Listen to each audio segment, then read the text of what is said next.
Preparados? Então tá bom, né? Você sabe que eu tive muita dificuldade para organizar a mensagem de hoje, porque como eu disse para vocês, eu sou um generalista, né? E generalista, como diz, não entende nada com profundidade e acha que entende tudo. E o meu grande problema é como a gente conectar os pontos, como fazer sentido para tudo que está acontecendo. Eu tenho eu creio que Deus me levantou para ser presidente de conselho. A profissão esquisita, né? Presidente de conselho. Presidente de conselho é uma pessoa que preside um grupo de pessoas, ouvindo diversas opiniões, e o presidente do conselho tem que ter uma habilidade, tem que entender todos os pontos e depois ele sumarizar e trazer o grupo para uma decisão baseada nas diversas opiniões, na convergência das opiniões e, a partir daí, tomar uma decisão. Eu creio que Deus tem me chamado para isso, né? O americano tem uma palavra para isso, chama wrap-up, né? É quase que embrulhar as coisas. Você tem tudo a coisa, você tem que fazer o embrulho final, né? Então, eu tive muita dificuldade de preparar essa mensagem, não é? Porque eu ainda não tinha os quadros montados, não sabia ainda o que é que seria falado, ministrado, não é? Então, eu só consegui finalizar minha mensagem hoje, acordei às 4 horas da manhã e falei, bom, agora acho que eu tenho que preparar, porque agora não dá mais tempo de levar para frente, né? Ou eu preparo agora, ou não vai ter mensagem, né? Então, mas foi muito bom, para poder entender o que cada ponto. Vocês perceberam que tem certas coisas que a gente não entende, né? Mas vem uma pessoa e fala uma coisa, vem outra, fala outra coisa, e de repente todas aquelas coisas têm uma harmonia, têm um sentido, não é? Eu acho que isso é maravilhoso no meio que a gente está hoje. Aqui, uma das maravilhosas coisas que tem, estava agora conversando com nosso irmão lá do Rio de Janeiro, ele falou, puxa, vou mudar para Pompeia, né? Falei, não, fica lá no Rio de Janeiro que você tem que fazer o serviço lá. Porque Pompeia, de fato, é um lugar excelente para a gente morar. Por que ela é excelente para a gente morar? Porque, sabe, aqui em Pompeia é muito raro a gente gastar algum tempo falando de crise e falando mal dos outros. É muito raro a gente fazer isso. Porque a gente fala de gratidão, não é? Em todo lugar que a gente fala, puxa, como Deus é bom, como as coisas têm acontecido, não é? Aqui é um lugar onde a gente está sonhando com o futuro, daqui 5 anos, 10 anos, 20 anos. É um lugar onde a gente tem nutrido esperança. É muito bom estar aqui. Que tempo é esse que a gente vive? Eu creio que o grande desafio que a gente tem é a gente entender, não é? E acho que um pouco do meu papel é poder tentar entender o tempo que a gente vive e saber tomar as decisões em cima e direcionar as coisas em cima da interpretação do tempo que a gente vive hoje. De fato, o Brasil passa crise. Não dá para ignorar que o Brasil passa crise. No entanto, eu tenho aprendido já há muitos anos que eu já falo sobre isso, às vezes as pessoas já até estão cansadas de me ouvir falar disso. Mas a palavra crise, quando você vai na palavra crise em chinês, é ajuntamento de 2 palavras. A palavra ameaça e a palavra oportunidade. O que significa isso? Que toda crise, você tem uma grande ameaça de você ser atropelado e de você ser destruído. É verdade. Mas junto com essa ameaça, existe em contrapartida a grande oportunidade. E eu creio que nós vivemos hoje um dos momentos mais interessantes da nossa vida nesses últimos anos. Nós vivemos um momento de crise e nós vivemos um momento de grande oportunidade. Um dos meus irmãos, ele capturou muito bem essa questão de crise. Porque nós vivenciamos dentro da empresa vários momentos em que a gente estava desejando mudança, não é? Então, nós trabalhamos e nós tínhamos um consultor que vinha nos ajudar, e o meu irmão, ele conseguiu capturar uma coisa muito essencial, né? O Chiro, ele conseguiu capturar uma coisa muito essencial.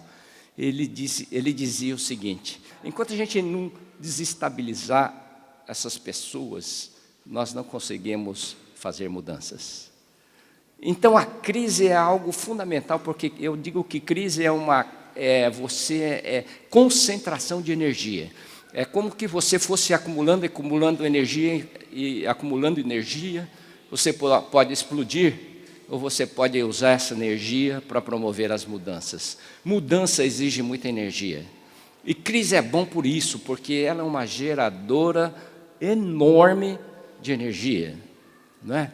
Eu creio que ninguém está satisfeito hoje, né, a situação que a gente vive. Eu creio que está cada vez mais, a gente vai acumulando energia, para que a gente possa promover mudanças. E a energia que nós estamos sonhando para a nossa nação é que nós, olhando, existe profeticamente já anunciado isso há muito tempo. Existe profeticamente existe uma visão para o Brasil já estabelecido muito tempo atrás, que o país seria um país ordeiro, que o país seria um país progressista. Para quê? Também na origem dessa visão, existia uma visão de que o Brasil abençoaria outras nações. Isso já está na essência do nosso país, na sua origem. Um país ordeiro, um país progressista e um país que iria abençoar muitas nações. Em certa forma, nós já abençoamos muitos países, muitas nações. O Brasil hoje, não sei se você sabe, é um dos celeiros do mundo. É um dos países que mais fornece alimento para o mundo hoje. De fato, não é? Nós somos o maior exportador de soja, nós somos o maior produtor de café, nós somos o maior produtor de suco de laranja, nós somos o maior exportador de frango, não é? E carne, bife, nós somos muito isso. De certa forma, a gente carrega tudo isso, não é? Então, quando a gente está começando essa nossa conversa, nós temos que entender que nós temos uma visão para o Brasil. A visão do Brasil é um país ordeiro, é um país progressista e é um país que vai abençoar muitas outras nações. Isso já está declarado, nós não precisamos buscar isso, porque isso já foi estabelecido pelos fundadores dessa república, vamos dizer, dessa nossa nação. Deixa eu falar um pouco sobre o DF. O DF, no ano passado, completou 25 anos de história, esse ano 26 anos de história, e nós já tivemos matriculados os nossos cursos 1,3 milhões de pessoas no país que foram matriculados em um dos nossos cursos durante esses 26 anos. Fantástico, não é? Fala a verdade. É uma baita escola, certo? Nossa escola alcança hoje mais de 100 mil matrículas por ano. É uma baita escola. Mas, apesar de a gente ter conseguido chegar nisso, nós estamos começando a sentir, estamos sentindo já, nos últimos 3 anos, um esgotamento do modelo que a gente vive. É maravilhoso, mas nós temos que repensar. Porque a gente percebe que há um esgotamento desse modelo da Universidade da Família, a gente já não está crescendo mais. E quando a gente não cresce mais, é um bom sinal de que alguma coisa precisa ser mudada. Alguma transformação precisa acontecer dentro da Universidade da Família. Então, esse evento para nós é um evento muito importante, porque, na realidade, há um sinal amarelo piscando, não é? e que nos leva a pensar que nós precisamos mudar. Nós precisamos de pensar diferente. Não é crise, eu pensei que talvez isso fosse fruto da crise que nós estagnamos nos últimos anos, talvez a gente pudesse pensar que fosse a crise econômica, mas a gente pode ficar pensando assim, passou daqui 6, 7 anos, a gente está falando a mesma coisa. Falei, não, nós estamos com um problema e nós temos que abordar esse problema. Com relação à nossa causa, eu não tenho nenhuma dúvida de que família é essencial para qualquer coisa que nós sonhamos em transformação da nossa nação, das nossas igrejas, das nossas empresas, das nossas comunidades. É essencial que a gente tenha famílias fortes. Se não tiver família forte, você não tem o resto. É essencial, é básico, precisamos fazer isso. E, naturalmente, ontem, desde o início, nós estamos falando assim, bom, transformação começa onde? Começa em nós, começa na nossa família, não é? E ela tem que ir se expandindo para todas as áreas da nossa sociedade. Queria compartilhar com vocês, nós vamos fazer, a minha mensagem ela vai estar aplicada em 2 partes, hoje e amanhã, tá? Hoje eu quero trazer o pano de fundo, ou conceitos que eu acho relevante para a gente repensar a Universidade da Família para o futuro. Eu sou um cara muito privilegiado. Deus realmente tem me abençoado de uma forma extraordinária durante a minha vida. Eu tive o privilégio de passar por vários movimentos de transformação, de mudança significativa. Transformação não é melhoria, alguma coisa que melhorou um pouquinho. Transformação é uma virada mesmo, de fazer uma virada na vida da gente, na vida da nossa empresa, da nossa igreja e assim por diante. Então, quero compartilhar com vocês 3 momentos importantes dessa virada, desse momento da virada, do momento de transformação.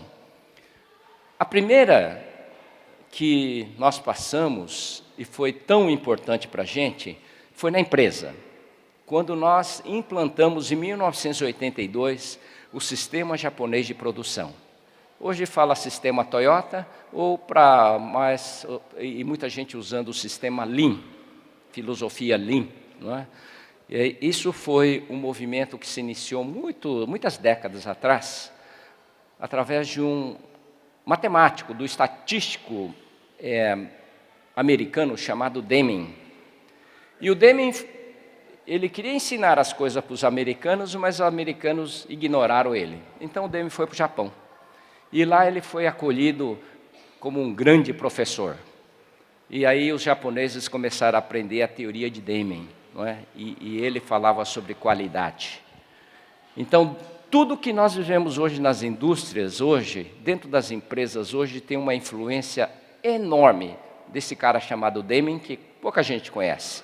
Mas isso está presente basicamente em todas as organizações do mundo, porque ele criou um novo conceito de qualidade, conceito de redução de desperdício. Falou, para que nós geramos desperdício, não é? Na nossa empresa, quando nós iniciamos esse projeto, o Giro foi o cara que iniciou esse projeto aqui na Jato, nós chamávamos de D0, desperdício zero, não é? Então, a nossa intenção era a gente acabar com todos os desperdícios que a gente gerava nessa empresa. E começamos a introduzir esse sistema, né? CCQ, Just in Time, caixa de sugestão, e assim, células de manufatura, né? A gente fala de movimento celular de igreja. Em 1982, nós já tínhamos implantado um modelo celular dentro da empresa, em 1982, já há muito tempo atrás. E a implantação de todo esse sistema realmente trouxe mudanças significativas. Para falar a verdade, a Jato só existe hoje porque nós descobrimos esse sistema lá em 1982. A Jato era uma empresa endividada naquele momento. E quando nós implantamos o sistema japonês, nós tomamos uma decisão. Também, simultaneamente, ao sistema japonês. Falou, vamos sair das dívidas. Então, desde 1984, a Jato não faz nenhum empréstimo de banco para sustentar os seus negócios, desde 1984. E graças a isso, nós já passamos por não sei quantas crises, talvez dezenas de crises desde então, e nós passamos tranquilo, navegamos tranquilo no meio dessas crises. Não que a gente não sofra, mas a gente não fica como aquelas que estão endividadas, que ficam a ponto de morrer, né, no meio de uma crise dessa. Mas aí, quando a gente começa a entender, falamos, mas o que é esse sistema japonês? O que é que ela fala? Não é? Existe uma filosofia atrás do sistema japonês de produção. E a filosofia, ela foi traduzida por um cara chamado William Ouchi, é um japonês americano, que ele conseguiu capturar, falando, sabe o que é isso de fato? Você sabe o que é esse sistema japonês? Porque a gente entendia um monte de ferramentas, metodologias, mas não entendia a filosofia por trás de tudo isso. A filosofia por trás de tudo isso estava no olhar como nós olhamos as pessoas. E ele então criou a chamada teoria X, ele fala, o modelo antigo, essa filosofia antiga usada era baseada na teoria X, e a nova filosofia, a filosofia que o japonês implantou na sua indústria, ele chamava de teoria Z. A teoria X era a teoria que olhava o homem como incompetente, incapaz, não confiável. Não é? Por isso, nas indústrias antigas, você tinha uma pessoa que fazia uma peça, existia mais outro cara verificando se ele fez direito. Não é? Desconfiava, ficava controlando tudo, e não confiava. Então, quando o japonês começou a desenvolver a teoria Z, o japonês falou assim, olha, o homem, ele é inteligente, ele é competente, ele é confiável e ele tem coração. O homem integral. Então, o japonês começou a olhar o ser humano como um homem integral. Enquanto que os modelos antigos que foi desenvolvido nos Estados Unidos por Taylor, que foi muito bom para a época, tá? Não vamos criticar eles por isso, né? Olhava o homem como um homem que não era confiável. Portanto, era uma hierarquia, não é? O engenheiro mandava e os outros tinham que obedecer. Se não queria saber, tem que obedecer. Ponto final. Se você não obedecer, eu te mando embora, não é? É mais ou menos isso. E olha só que interessante como a linguagem é criada baseada nessa filosofia. A palavra mão de obra significa o quê? Trabalhador, certo? Agora, como é que você pode traduzir um trabalhador, um homem, com esse nome mão de obra? O que significa mão de obra? Braço, força. Então, tudo se resumia, na indústria antiga, de que você só precisava da mão, da força do cara, você não precisava nem da cabeça, nem do coração, não precisava de mais nada, nem da inteligência, só a mão, não é? Então, o movimento da teoria Z falou, não, eu confio nesse cara, eu acredito nesse cara, e por isso, como eu confio, eu acredito, e eu sei que ele é responsável, eu vou passar responsabilidade para que ele pense, para que ele proponha, para que ele faça as coisas. Isso também trabalhe, utilize as suas mãos, né? Então, a teoria Z mudou e começou a olhar o homem como um homem integral. Então, quando você chegava em qualquer empresa da Toyota, por exemplo, o cara se sentia o dono da empresa. Ele podia estar apertando o parafuso, mas ele se sentia como se fosse o dono. E ele se envolvia emocionalmente, ele usava a cabeça, ele limpava a área dele, ele fazia tudo. Então, a grande mudança que aconteceu, e aconteceu conosco, foi a gente começou a passar responsabilidade para as pessoas, em todos os níveis. O pessoal lá da fábrica, do chão de fábrica, pessoal da administração, da diretoria, não é?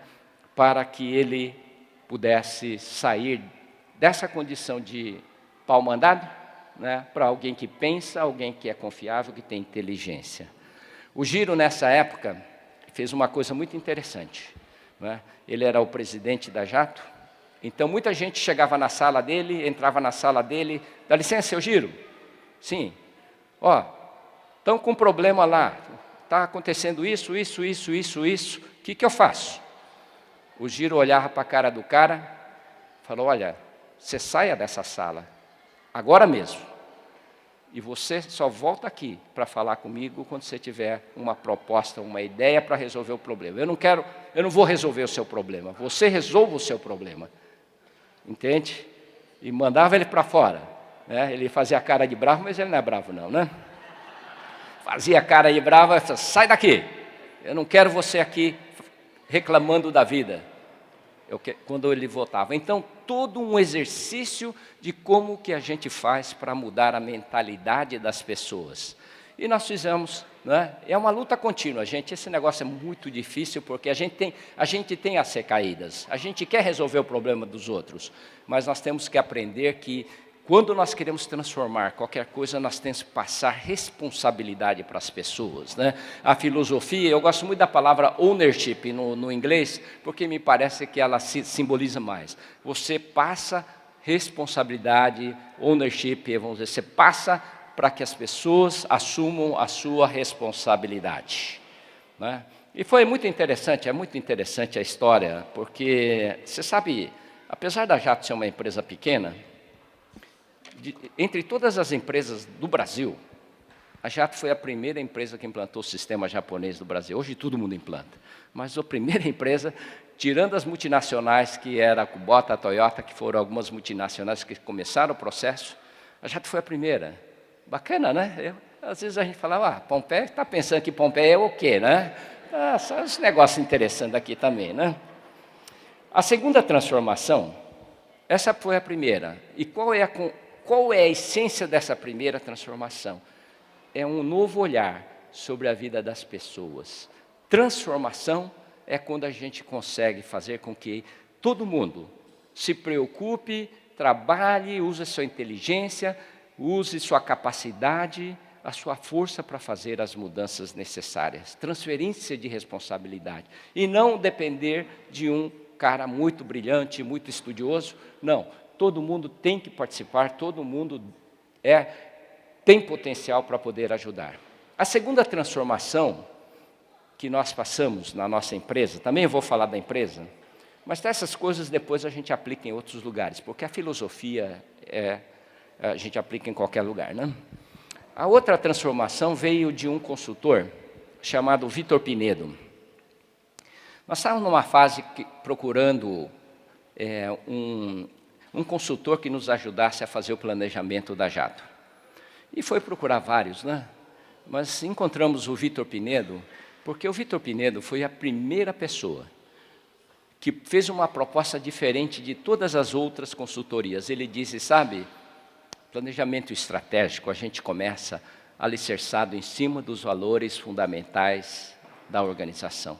Eu falei, opa, alguém está falando coisa diferente. Contratamos o Vitor Pinedo, foi uma das melhores coisas que nós fizemos, né? Ele veio nos ajudar e, conceitualmente, ele defende, até hoje, o que ele chama de empresa orgânica, que você muda a forma de funcionamento da sua organização. Para explicar isso, deixa eu dizer assim, existe formas de decisão, um processo decisório, né? No processo decisório, existe o que no inglês chama decision making, pessoas que fazem, que planejam a decisão, aqueles que fazem a proposição da decisão. E existe um outro grupo de pessoas chamado decision taking, as pessoas que tomam decisão. Então, existem aqueles que fazem a proposição, decision making, e existem as pessoas que fazem a decisão, são autoridades. Não é? Porque toda organização precisa ter uma estrutura de autoridade clara. Mas, nesses modelos onde que a gente fala que de uma empresa orgânica ou uma teoria Z aplicada na empresa, nós queremos que todo mundo tenha a condição de participar no processo decisório. Todo mundo não, aqueles grupos de pessoas, né, e não ninguém tome uma decisão isolada e individual. Não é? E assim, então, o Vitor Pinedo veio e ele trabalhou muito nesse conceito de decision making. Como é que nós tomamos decisões? Como é que nós podemos fazer proposição? E assim ele então criou, nos ajudou a montar formas de como que nós podemos organizar para poder tomar decisões. Ele criou o chamado Mission Team, ele criou o Whole Scale, né, que a gente teve momentos que nós enchemos aqui, todo esse espaço aqui com 500 pessoas da empresa, de todos os níveis da empresa, para poder tomar, para a gente poder fazer decisões, para propor decisões, não é? E nós fizemos isso ao longo do tempo. Ele tem uma teoria, né? E eu vou contar uma história para vocês, para explicar essa teoria. Vitor Pinedo, ele é de Curaçao, ele é um judeu holandês que mora em Curaçao, que nasceu em Curaçao e mora nos Estados Unidos, é bem internacional. E ele disse que, quando ele era jovem, ele vivenciou em Curaçao um evento que marcou a vida dele para sempre. Tinha uma refinaria, a Shell, e a Shell resolveu mandar 2.000 caras embora naquele dia. Aquele negócio de reengenharia e tal, né? Mandaram 2.000 caras embora. Aí esse pessoal começou a se revoltar. Numa ilha como Curaçao, você não tem muito emprego. Esse pessoal começou a se reunir e tal, e começou a juntar mais gente, e de repente eles resolveram partir em direção à cidade, e começaram a marchar em direção à cidade, e aquele movimento foi crescendo. Em algum momento houve um incidente qualquer, não sei se alguém deu um tiro, matou alguém. O fato que esse movimento acabou numa depredação da cidade, diz o Vitor Pinedo que 50% da cidade foi destruída nesse dia. E ele olhava isso e falava, puxa, o que é que está acontecendo? E aí então iniciou uma jornada muito interessante na vida dele, que fez a vida dele se organizar. E ele começou a estudar profundamente, junto com outros colegas, falou, por que é que as pessoas destruíram toda a cidade? O que é que aconteceu que levou essas pessoas a destruir a cidade? E aí encontrou um psicólogo chamado Lovinger, que dizia que há vários estágios do ego, né?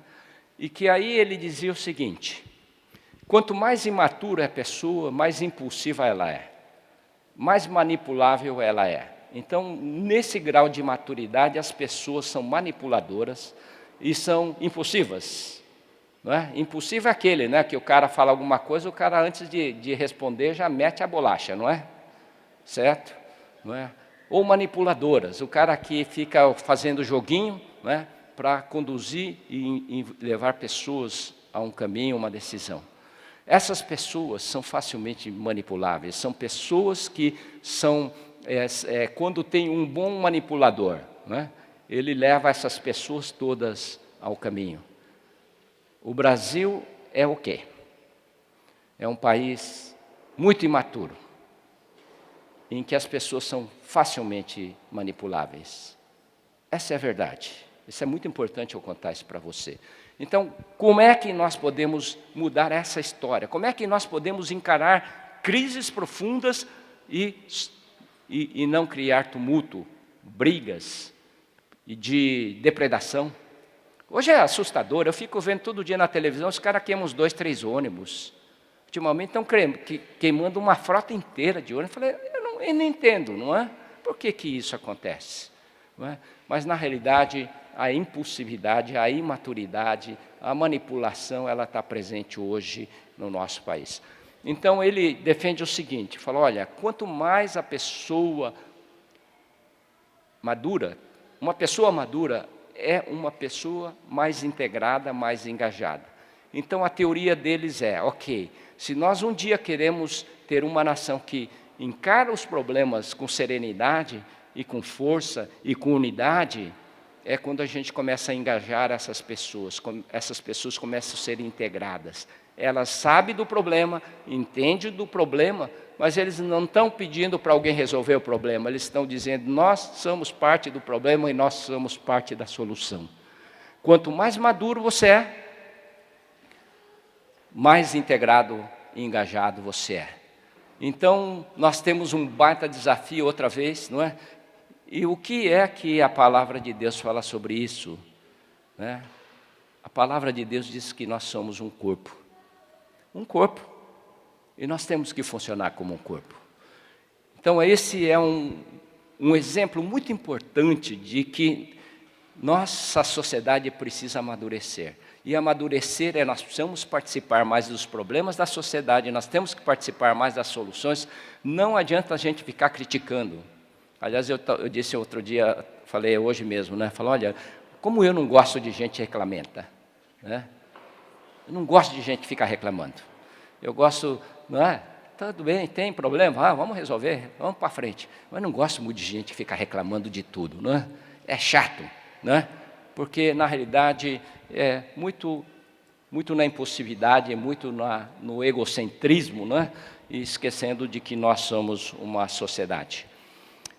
Então, o Vitor Pinedo, na realidade, ele trabalha muito com relação a como você criar comunidades maduras, como você desenvolver comunidades maduras. E, para isso, você tem que criar ambientes onde as pessoas possam participar desse ambiente, onde eles podem contribuir, onde eles podem ser ouvidos.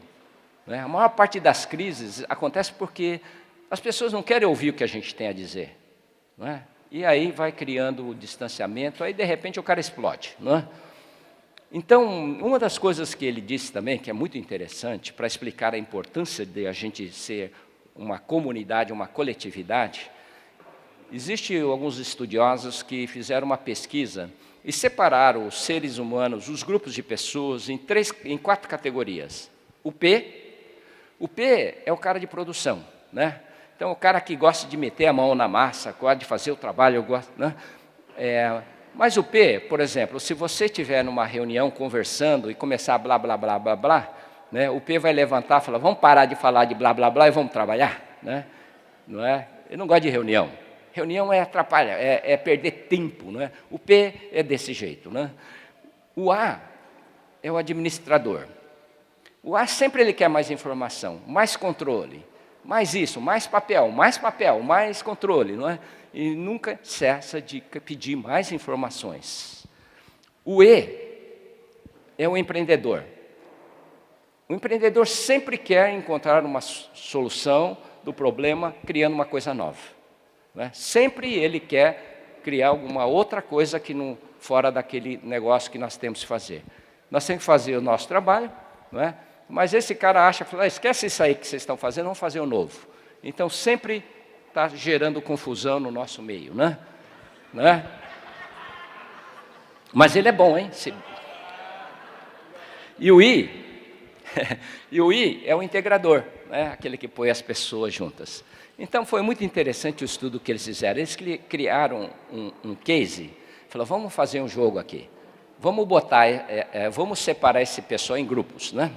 Então, o primeiro grupo que eles resolveram, eles pegaram todos os P's de um grande grupo de pessoas, pegaram todos aqueles que são P's, né? P, e separaram, pegaram todo o A, separaram, pegaram todo o E, separaram, e pegaram todo o I, separaram. E deram uma tarefa para eles, falaram, vocês vão ter que sobreviver, o avião caiu no meio da selva, e vocês vão ter que sobreviver, né? Por um período até que o resgate venha, né? A separação do P, só os P, só os A, só o E e o I, no exercício todo mundo morreu, não sobrou nenhum, né? A melhor situação que eles encontraram foi quando você misturou o P, o A administrador, o E e o empreendedor e o I. Quando você colocou, esses grupos foram onde as pessoas que conseguiram salvar. Então, gente, você pode reclamar do Pzão, você pode reclamar do Ezão aí que está, né? Alguém deu risada aí, não sei quem que é E aí, né? O I, né? O A. Você pode reclamar do cara que fica pedindo mais dados, mais informações, mais papel, né? Você pode reclamar, mas o fato é o seguinte, que a conjunção desses caras é que faz a gente ter o melhor resultado possível. Então, essa visão é o seguinte, nós somos um corpo de verdade. E nós temos que saber aprender como corpo de verdade. Então, essa visão é muito importante para a gente, de a gente poder entender que nós precisamos conviver com pessoas diferentes. Na sociedade nós vamos encontrar pessoas diferentes. Ok.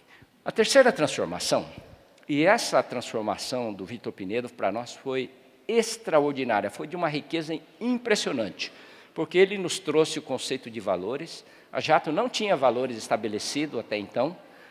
Nós sabíamos que era uma empresa que tinha valor, mas a gente não tinha conseguido registrar nenhuma no papel, nenhuma. Hoje nós temos os nossos valores. Eles nos levou a tentar entender a identidade, não é? A questão do propósito da organização, a gente saber quem que a gente era, para que a gente estava aqui, e também ele nos levou a fazer algo fantástico, que foi a visão de longo prazo. Enxergar longe, lá longe. E nós aprendemos a fazer isso, e tem sido tão bom para a nossa vida a gente poder enxergar longe. A terceira transformação, vocês ouviram ontem sobre a educação. Tom Rudnick, não é? Um professor, um educador, a experiência dele com a escola pública, com a escola privada, não é? E ao fim de um tempo ele foi diretor de uma escola, mas depois de um certo tempo ele estava muito desapontado. Ele estava muito infeliz com o nível de educação que eles estavam dando. Agora, ele estava muito infeliz com o nível de educação do Canadá, que é uma das melhores do mundo. Isso que é muito interessante, né? Como é que pode, né, um cara que está no topo, né, da classificação de educação do mundo e dizer que ele estava muito insatisfeito, não é? E então ele resolveu fazer, acho que uma aventura muito grande na vida dele. Ele ajuntou um grupo de pessoas, uns 23 anos atrás, ele ajuntou uns colegas e criou uma escola diferente. Uma escola laboratório, uma escola para aprender, uma escola para desenvolver, para inovar, não é? Então ele criou esse laboratório, essa escola master que vocês viram ontem, não é? E começou a procurar respostas. E uma das primeiras coisas que ele disse, olha, disse para os professores, nós queremos desenvolver uma escola que 100% dos alunos aprendam bem. Falei, uau! Né? E ele está perseguindo isso até hoje. Mas tem conseguido muito sucesso. E a pergunta que ele fez ontem falou, o que está errado com a educação?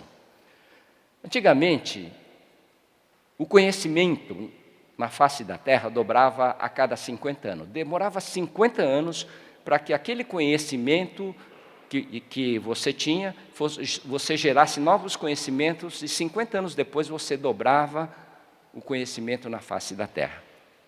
Muito lento. Hoje, a cada 18 meses, e é bem possível que agora seja menos que 18 meses, o conhecimento dobra na face da Terra. Não é? Quando você fala que em menos de 2 anos o conhecimento dobra na face da Terra, o que acontece com os alunos? Os alunos estão na escola, passam 5 anos na faculdade, e quando ele sai da faculdade, é bem possível que muitas das coisas que ele aprendeu, obsoleto, não serve para nada. No meu tempo, eu fazia engenharia e vivia com a engenharia a minha vida inteira, mas hoje não vive mais. Aqueles que vão para a escola de engenharia e parou, morreu, vai ficar com problemas, não é? Então, a tecnologia tem dado uma velocidade na multiplicação do conhecimento.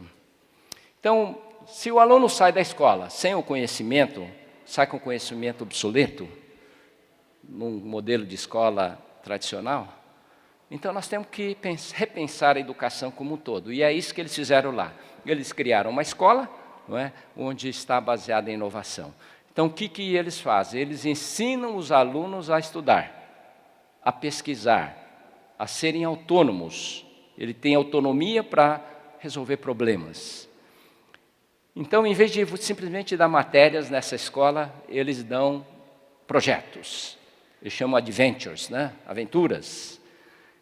E eles, então, dão um desafio, e enquanto eles estão dando o desafio, a escola vai dando conceito de matemática, português, física, dentro desse projeto. Deixa eu dar um exemplo sobre o que eles fazem, né? Um dos projetos que é clássico lá, eles sempre dão esse exemplo, é da montanha-russa. Eles pegaram crianças de 9 anos de idade e deram um projeto, falaram, vocês vão ter que projetar uma montanha-russa. Agora, qual criança não fica vibrando, né? Falando, nossa, montanha-russa? Né? Só de pensar em andar na montanha-russa já enche de empolgação. Imagina se eles vão ter que projetar uma montanha-russa. E nesse processo eles vão aplicando física, né? Eles vão aplicando geometria, vão aplicando todos esses conhecimentos para a criança de 9 anos. O que eles descobriram? Descobriram o seguinte, que dentro do estudo mais recente da neurociência, né, eles descobriram que quando você gera uma empolgação na cabeça das crianças, aquelas que as crianças não vê a hora, nem conseguem dormir à noite porque quer fazer essa aventura, quer descobrir as coisas, quando isso acontece na cabeça das pessoas, as pessoas aprendem muito rápido e muito profundamente. Muitos dos ensinamentos que nós aprendemos nas escolas hoje, a gente decora, e passou uns 2 anos depois, a gente já não lembra nada do que você decorou. Mas quando você passa por uma aventura dessa, você vai aprender e não esquecer, nunca mais na vida dele ele vai esquecer aquele conceito. E numa velocidade muito rápida.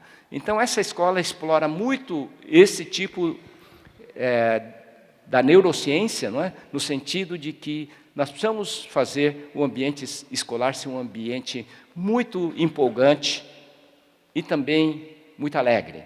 Essa escola fala que educação precisa de alegria, então é empolgação.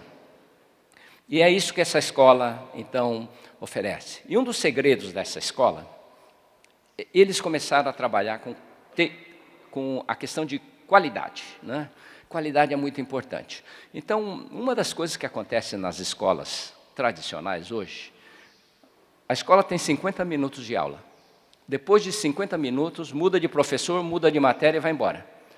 Se o aluno aprendeu ou não aprendeu, isso não tem mínima importância. O que é importante é que passe 50 minutos. Tempo fixo, qualidade variável. Tanto faz. Essa escola fez uma mudança conceitual que eu achei assim, os caras foram gênio nesse ponto. Eles fizeram uma inversão. Qualidade fixa, tempo variável.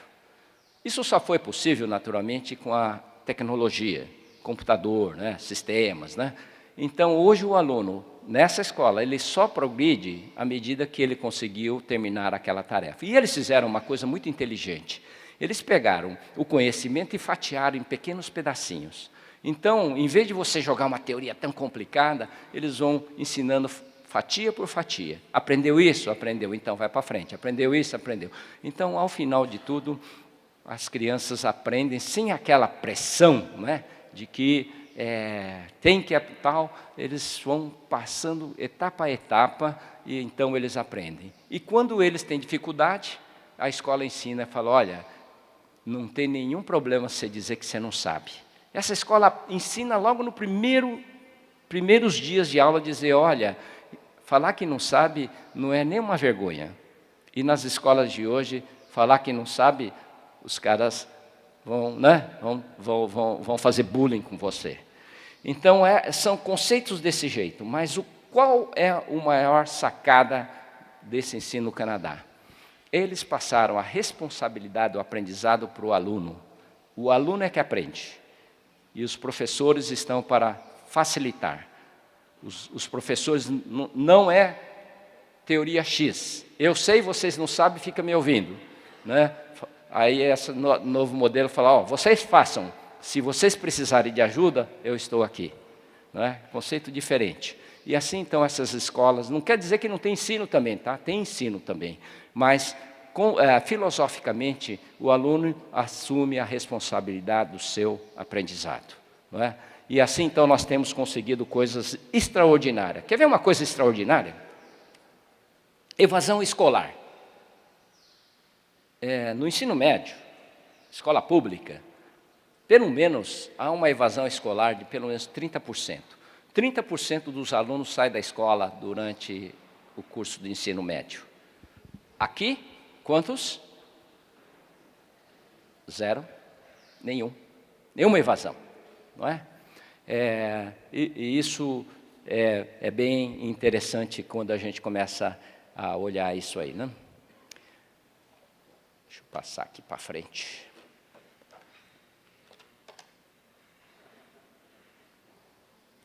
Outra abordagem sobre transformação. Eu tenho falado isso já há muito tempo.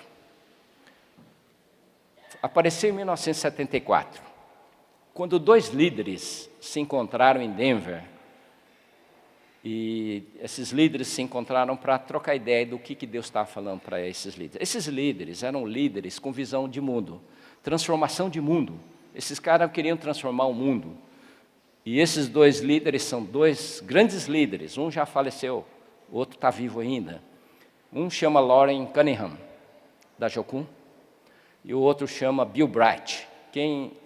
Eu acho que muitos de vocês talvez não saibam nem quem é Bill Bright, mas com certeza ele afetou a sua vida de uma forma ou outra. Conceitos transferíveis, 4 leis espirituais, conhece? Não é? Esse é Bill Bright, né? Grande homem.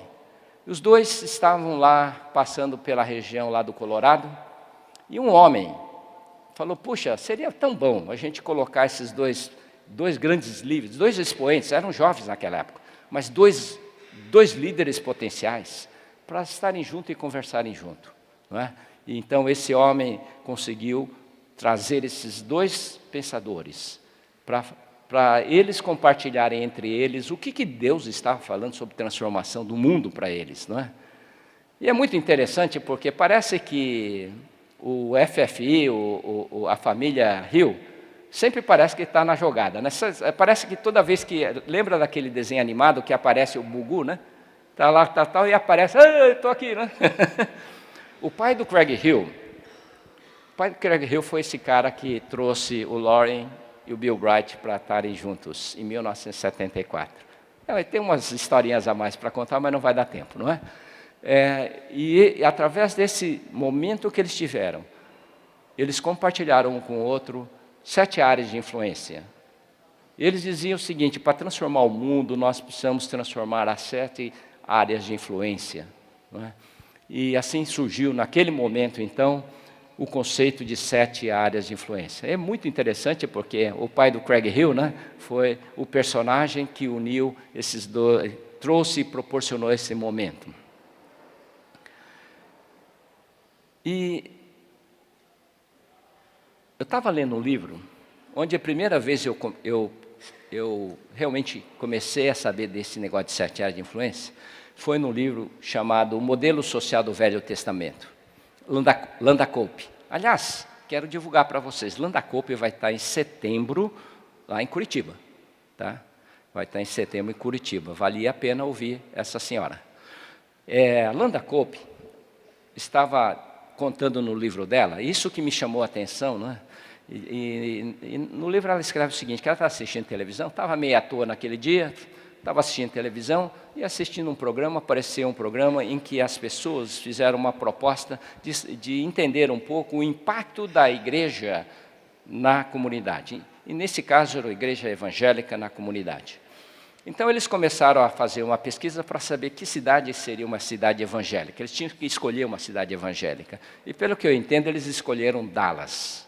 Cidade de Dallas, né? Dallas era uma cidade que todo mundo ia para a igreja. 50% das pessoas iam para Dallas, ia para a igreja em Dallas.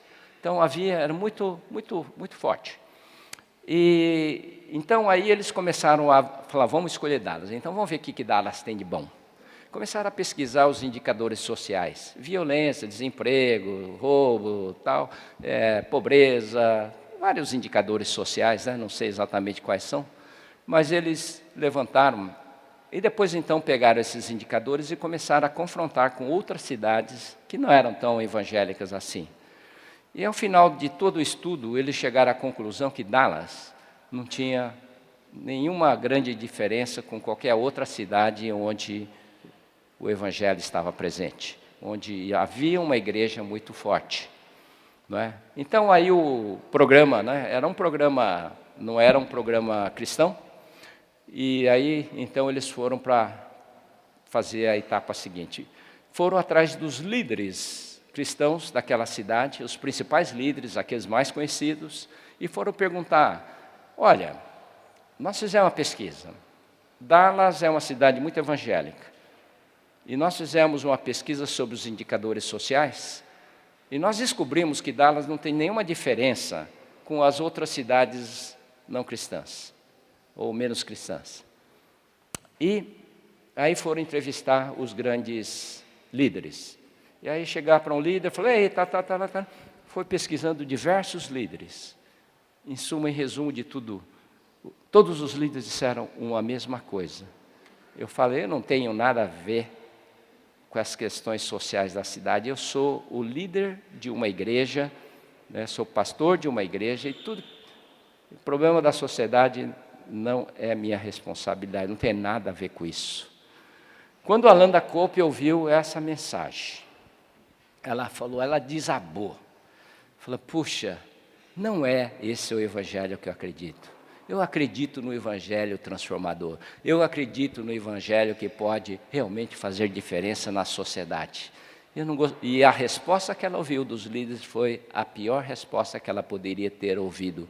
Falou, as pessoas lavaram a mão, falou, olha, eu cuido da minha igreja e o resto não tem nada a ver com isso. E então esse livro todo vai falando sobre as 7 áreas de influência. E eu não sei se eu estivesse lá e fosse entrevistado, eu talvez falasse a mesma coisa. É muito fácil a gente julgar daqui agora, né? Mas quem sabe a gente falaria a mesma coisa. Mas aí essas 7 áreas de influência são as seguintes: família, igreja, escola, educação, empresa, negócios, né? Entretenimento, esportes, artes, música, mídia e governo. E essas são as áreas. Então, Loren Cunningham e Bill Bright pensaram o seguinte, olha, se a gente quer ver o mundo transformado, as nações transformadas, as transformações precisam acontecer em cada uma dessas esferas de influência, né? Então, família, igreja, escola, empresa, entretenimento, mídia e governo. Tem que acontecer em cada esfera. Apesar de Pompeia a gente não ter feito nada pensando em 7 áreas de influência, nada intencional, mas é muito interessante o que acontece em Pompeia, né? E pontualmente a gente vai vendo coisas acontecendo em diversas esferas da nossa sociedade. Na área da família, Pompeia nasceu o MINEC, né? Ministério Encontro de Casais, que eu contei ontem para algum grupo de pessoas, o Giro e mais um grupo de pessoas fundaram um ministério chamado Encontro de Casais, isso 35 anos atrás, ou mais até, né? Muito tempo atrás. Depois surgiu MMI, aqui em Pompeia. Depois surgiu a Universidade da Família. E recentemente nós criamos a IDF, Instituto de Desenvolvimento Familiar Chieko Nishimura, que é uma forma de alcançar as famílias dos nossos colaboradores, da nossa empresa, porque eu percebia que a igreja não estava alcançando, a igreja evangélica não estava conseguindo alcançar famílias da empresa, que tinham uma grande maioria católicos. Criamos um instituto para que pudesse, então, criar um ambiente neutro, onde as pessoas pudessem ser abençoadas aqui. Então, por uma razão ou outra, na esfera família, nós já temos ações acontecendo e creio que muito bom. Acho que a igreja de Pompeia é uma igreja muito aberta, né? A nossa igreja tem uma visão de reino muito bom.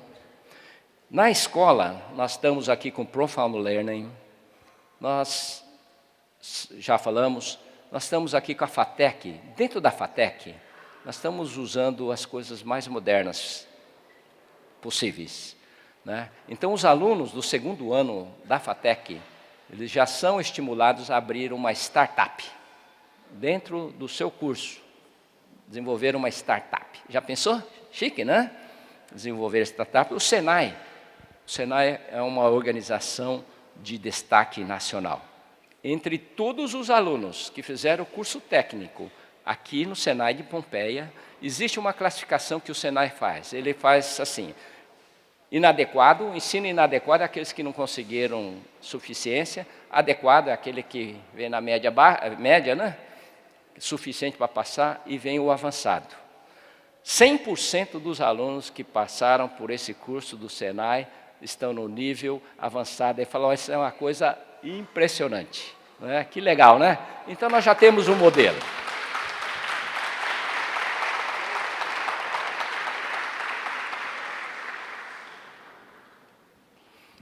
A nossa empresa é uma empresa muito inovadora, né?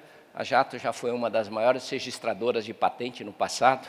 Hoje nem tanto assim, porque aumentou muito o número das outras empresas, né?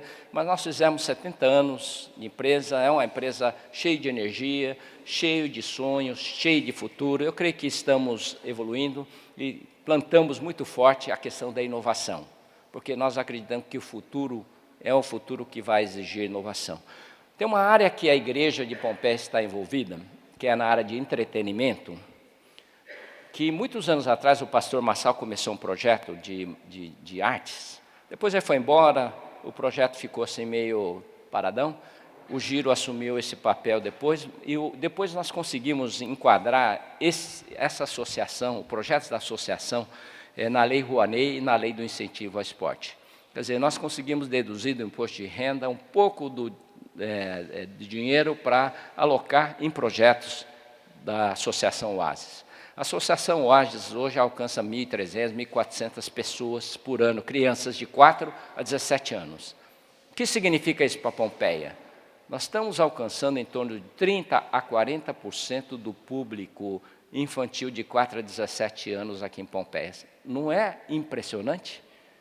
30% a 40% das crianças que estão nas escolas passam pela Associação Oasis para aprender música, fazer esportes e ter uma orientação muito boa. Eu acredito que se a gente conseguir fazer isso ao longo de 10, 20 anos, vamos estar formando uma nova geração diferente, diferenciada, não é? Essa é a minha expectativa. A mídia é uma área que a gente não conseguiu sucesso. Eu até tentei, viu? Até tentei, montei uma televisão, desisti no meio do caminho porque custa muito caro, não deu certo, talvez no tempo não foi certo, mas de qualquer forma um dia ainda vamos ter que mexer com ela.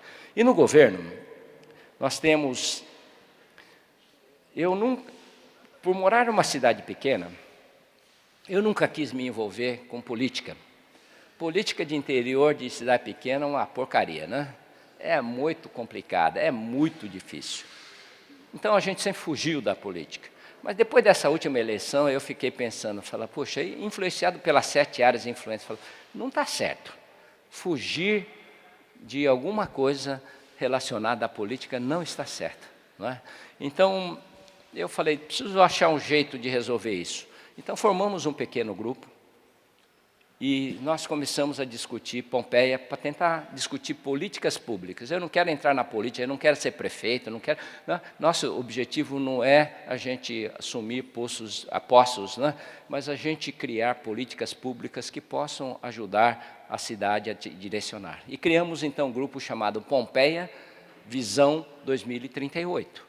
Né? A ideia é colocar uma visão lá longe, primeiro para os políticos não ficarem incomodados com o trabalho que a gente faz, porque política é cheia de ciumeiro, né? Você sabe disso, né? Então, a gente começar a pensar e começamos a criar esse grupo Visão 2038. E eu, no começo da reunião, eu disse assim, eu tenho um sonho, eu queria morar na melhor cidade de pequeno porte do Brasil em 2038. Mas, na realidade, como desafio, viu, gente? Não como arrogância, desafio. Quero morar. E aí a pergunta que eu fiz em seguida foi, o que é a melhor cidade? O que é essa cidade melhor do país? Que característica ela tem? Como ela é? E aí eu fiz a maior descoberta de todo esse projeto. Ninguém tinha a mínima ideia do que é uma cidade boa. Ninguém. Nem eu.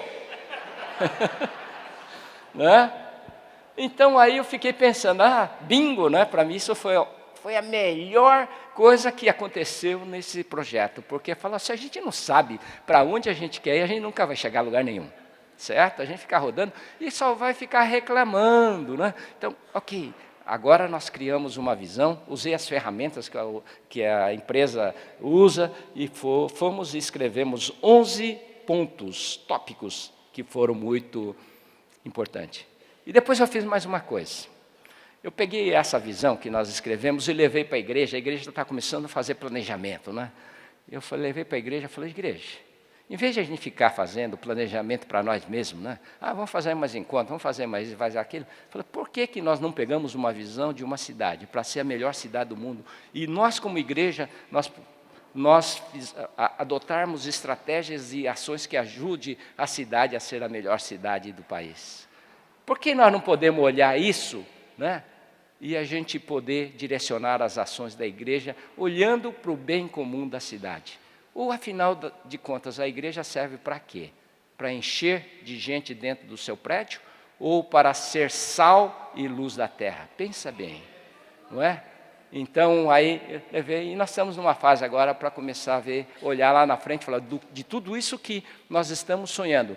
A igreja não vai resolver tudo sozinha, a igreja vai poder participar em algumas ações que vai ajudar essa cidade a ser uma melhor cidade do país em 2038. Se ela não chegar a ser melhor, mas se ela melhorar, já está bom demais, mas não fala nada para ninguém, tá? Né? O importante é que a gente tenha um alvo a perseguir. Isso é muito importante. Não é? Então, hoje, o que eu fiz hoje com vocês, se tivesse tempo, eu ia passar os 11 tópicos sobre que nós escrevemos. É, certo? Então tá bom. Ixi, tá aparecendo o vídeo aqui do meu irmão, né? Falando, não, acabou o tempo. Não, passa. Eu vou falar rapidinho, porque amanhã eu vou voltar para a gente trabalhar alguns dos assuntos. Vê se você gostaria de morar numa cidade assim. Toda criança terá acesso a uma educação de excelência. Gostaria? Né? Moradores exercem cidadania plena, participando na elaboração, execução e controle de políticas públicas. Cidadãos ativos, né? que estuda, que participa. Mídia construtiva, opa, essa é boa, né? Mídia que apoia os bons trabalhos, né? E não fica só colocando lixo, né, para a gente. Inovação, criatividade e tecnologia presente nos negócios e também em outras áreas da comunidade. Tecnologia permeando as igrejas, as escolas, as empresas, tecnologia e inovação presente em todos esses ambientes. Poder dos ambientes na transformação das pessoas. Esse tema de ambientes eu vou falar amanhã. Muito importante. A gente tem que criar ambientes para proteger os vulneráveis, né? Eu vou falar mais, porque eu não quero gastar muito tempo hoje. Famílias sólidas e felizes, né? Isso é bom? Cidade ambientalmente responsável. Ecossistema, integrando o setor público, privado e terceiro setor. Ecossistema é o seguinte, todo mundo trabalhando junto. O público, o privado e as ONGs. O terceiro setor, todo mundo trabalhando juntos na busca. Cidade inteligente integrada em rede. Né? Que nós possamos ter um sistema, né, inteligente. E creio que nós temos muitos benefícios. Esse é um negócio fácil de fazer hoje. Fundamentada sobre valores e princípios éticos, morais e espirituais. Nossa cidade está fundamentada nesses princípios e valores éticos, morais e espirituais. Esses são os 11 pontos que nós escrevemos. Não é? A partir daí, surgem inúmeros projetos que nós pretendemos estabelecer, porque nós temos 20 anos pela frente, não precisa sair correndo, não é? Nós temos 20 anos. O que é importante é que a gente tenha uma visão e a gente caminhe em direção à visão. Amanhã, hoje eu fiz uma viagem de helicóptero com vocês. Hoje eu fiz uma visão bem ampla, né, tal, mudar o mundo, né, tal. Amanhã, falei, e nós? Onde é que nós nos encaixamos em tudo isso aí? Eu quero dizer, nós temos um papel de grande relevância para poder mudar a nossa nação. Talvez sem o trabalho que a gente se propõe a fazer, não vai dar para mudar, né, a nossa nação, mas nós temos uma relevância enorme. Eu queria que vocês entendessem dessa relevância. Amanhã eu quero falar mais sobre isso. Amém? Deus abençoe a todos.